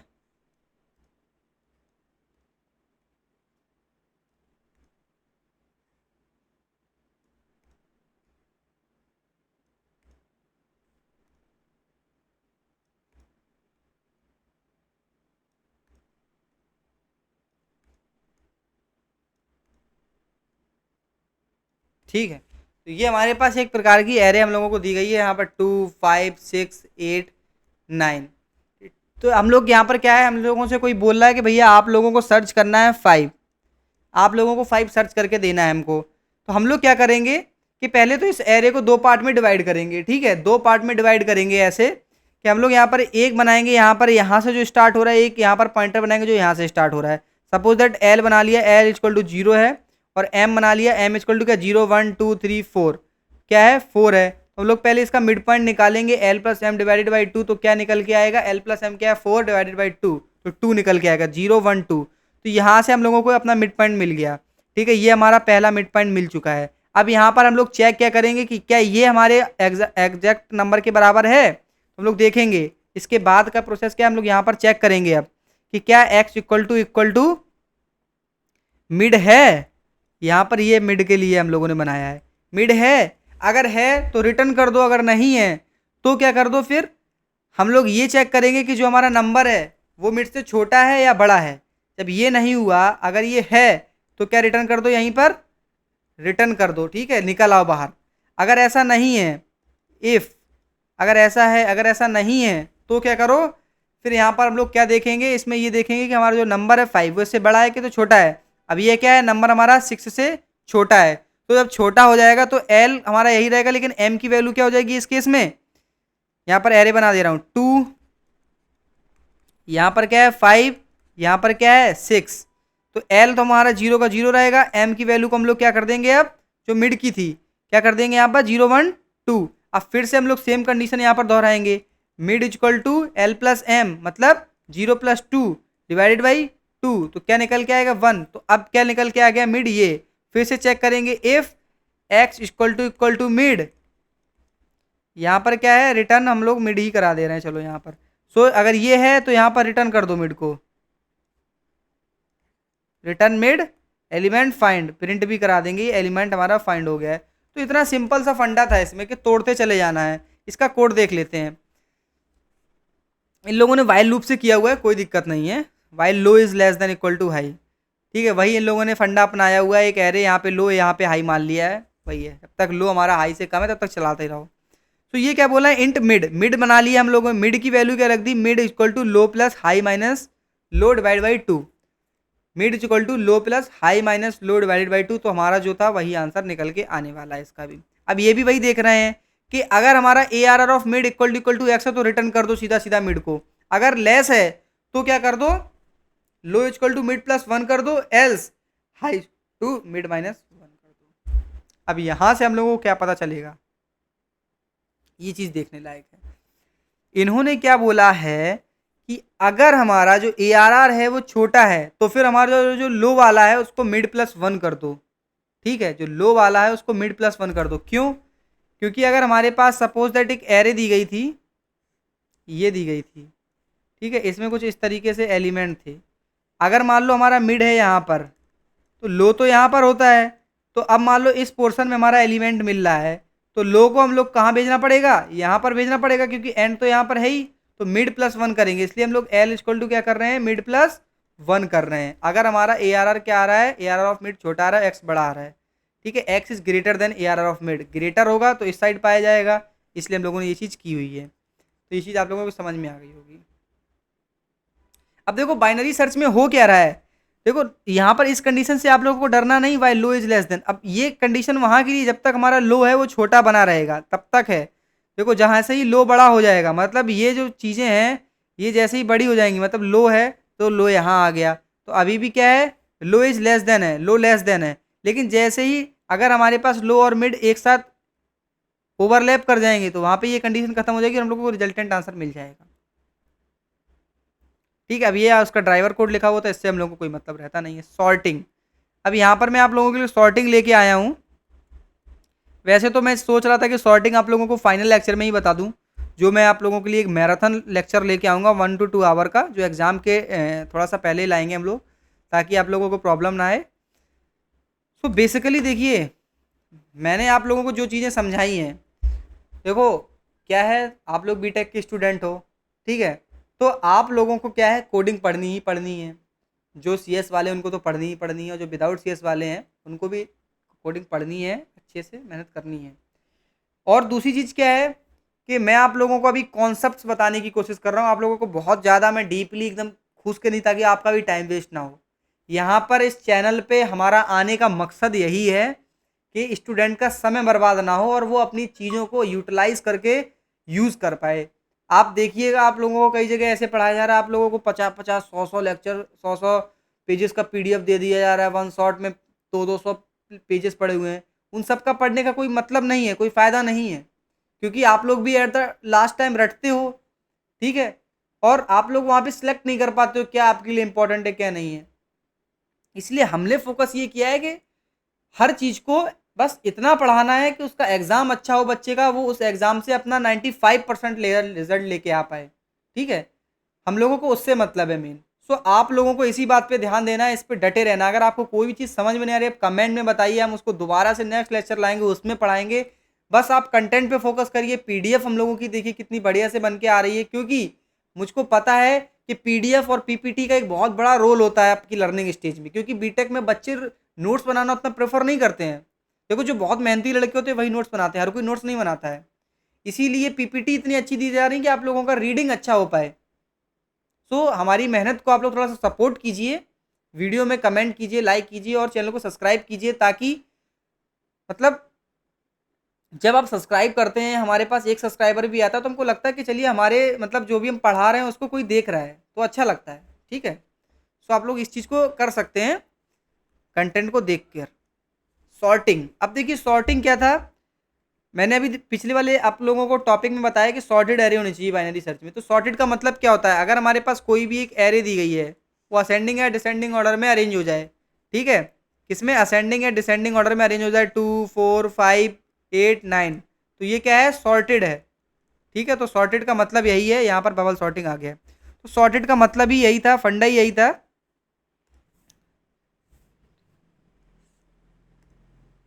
ये मैं आप लोगों को यहाँ बता दे रहा हूँ, ये कुछ इस तरीके से सिस्टम चलने वाला था इसमें। ठीक है, हमारे पास एक सपोज दैट कोई एरे दी गई है, अब वो सॉर्टेड है कि नहीं है वो कैसे पता चलेगा। ठीक है, तो इसके बारे में हम लोग डिसाइड करते हैं अभी।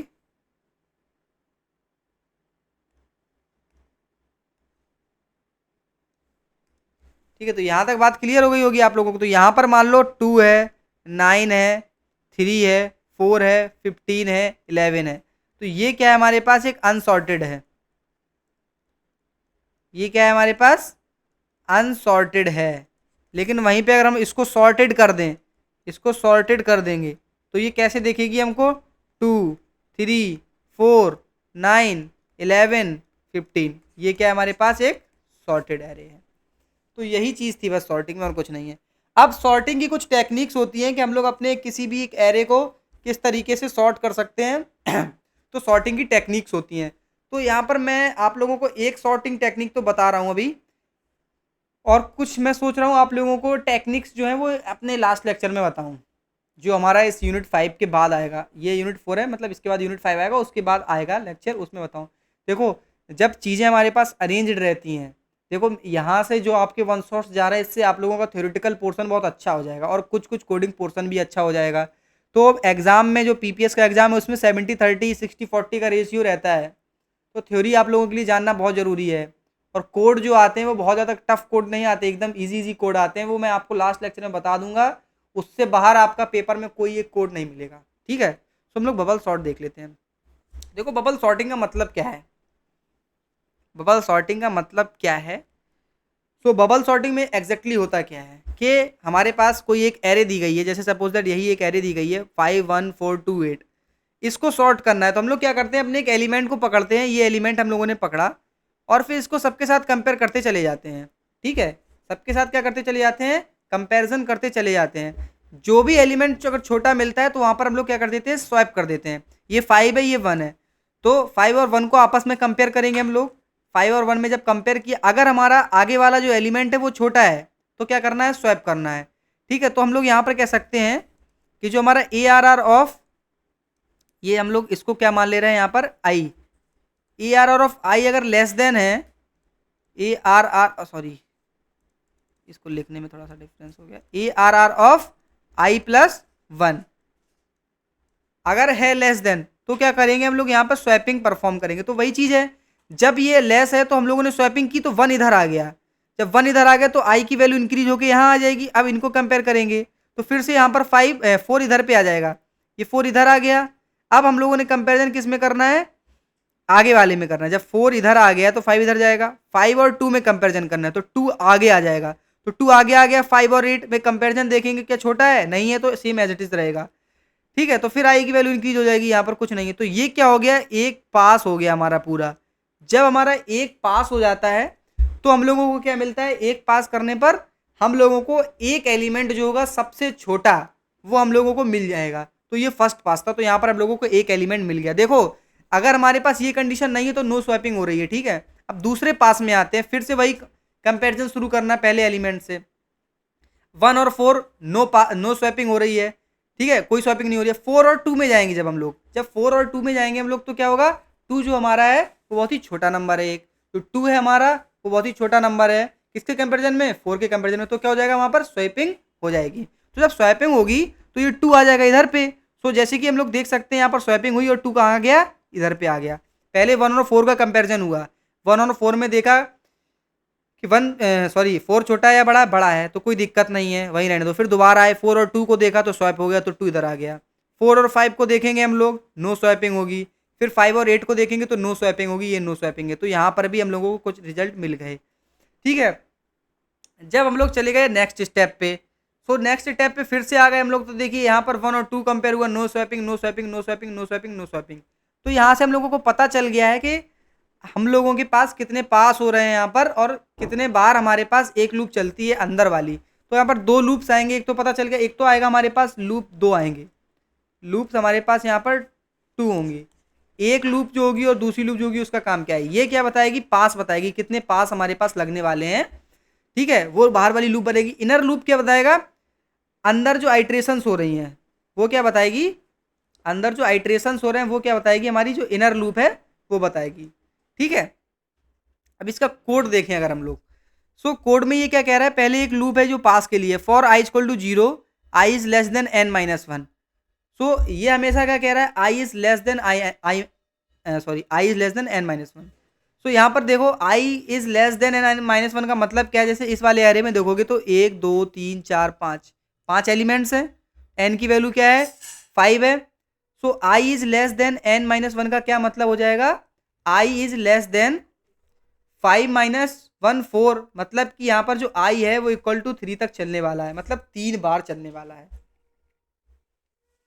सॉरी 4 बार चलने वाला है। ठीक है, अब क्योंकि 0 से स्टार्ट किया यहाँ पर, अब देखिए जब ये 4 बार चल रहा है तो इसका क्या मतलब है कि ये अपने पुराने चारों टर्म्स में एक एक बार देख के जा रहा होगा। ठीक है, मतलब इसका हर एक पुराना जो टर्म है वो देख रहा है, तभी इसमें 4 पासेस लग रहे हैं। क्योंकि हम लोगों ने अभी देखा यहाँ पर कि I is less than n minus one का मतलब है कि वो लूप जो हमारी है वो 4 बार चलेगी, क्योंकि 0 से स्टार्ट हो रही है n माइनस वन, मतलब n हमारा 5 है, 5 माइनस वन 4, 4 से लेस देन होना चाहिए मतलब 3 तक। ठीक है, तो 0 1 2 3, 0 1 2 3 मतलब 4 बार चलना है उसको। ठीक है, जब वो 4 बार चलेगी तो इसका मतलब उसमें 4 पासेस होंगे। ठीक है, 4 पास होंगे। अब इसके बाद अंदर वाला लूप है, अंदर वाला लूप तो आप लोगों को पता है कितने बार चलाना है कितने बार नहीं चलाना है। ठीक है, अब देखिए ये अंदर वाला लूप क्या बोल रहा है, J is less than n minus I minus one.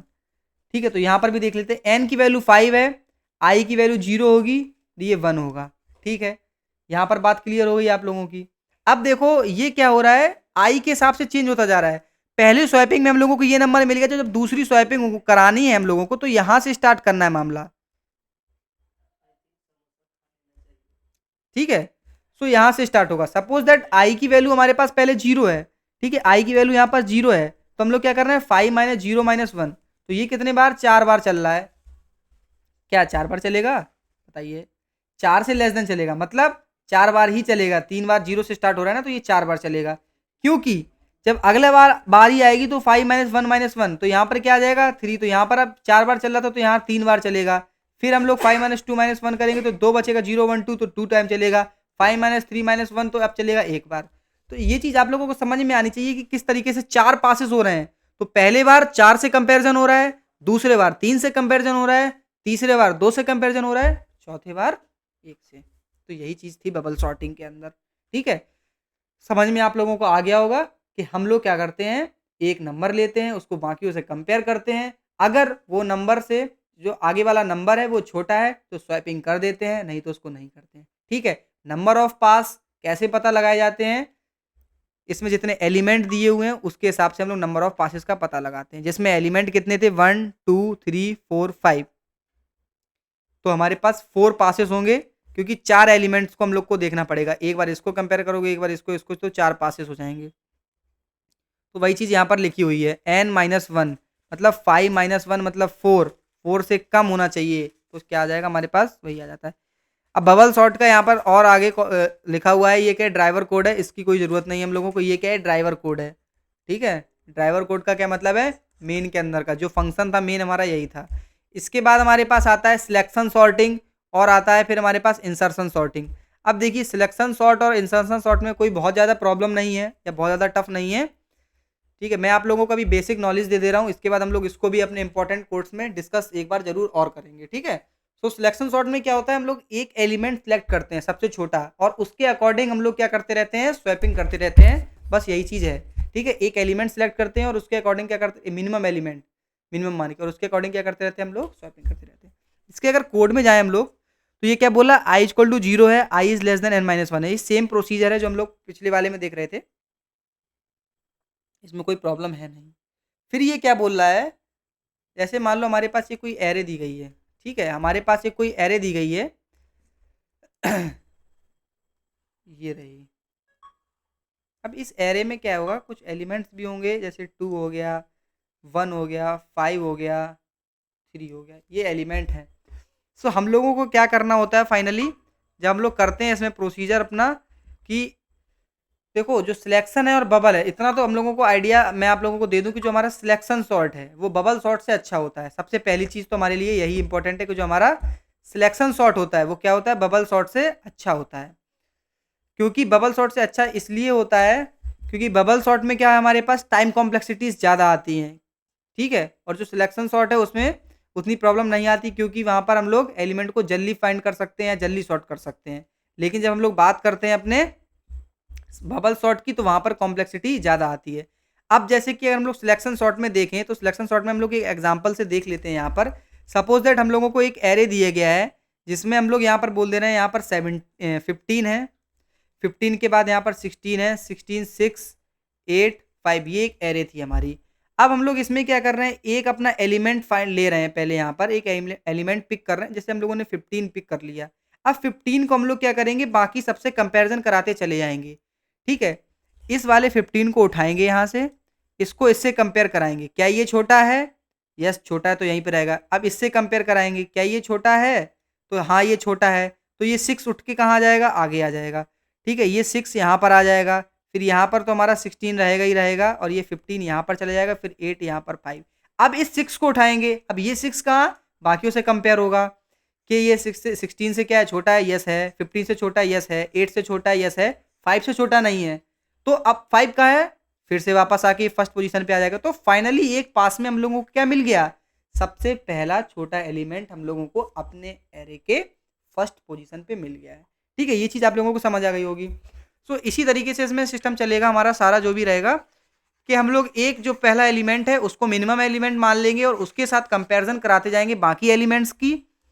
ठीक है, बाकी एलिमेंट की कंपैरिजन कराएंगे। और एक चीज़ का याद रखना, जब आप कंपैरिजन करा रहे हैं तो जहां पर आप लोगों को उससे बड़ा टर्म मिलेगा तो वहां पर कुछ नहीं करना, लेकिन जब छोटा मिल जाएगा तो उसी के साथ स्वैपिंग कर देनी है और फिर से पहले नंबर पे आ जाना है।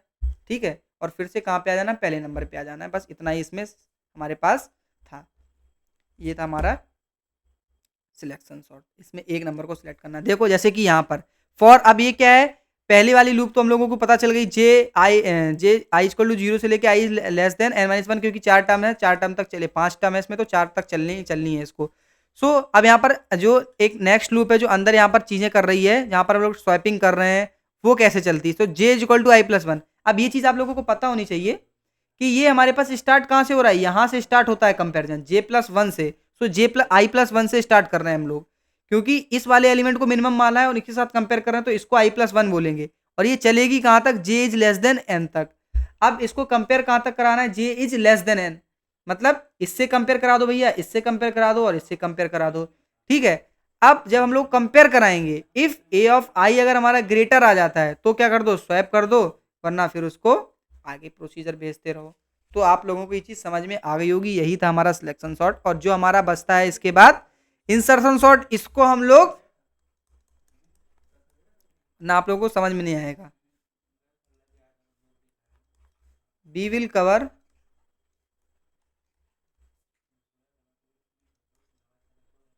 इन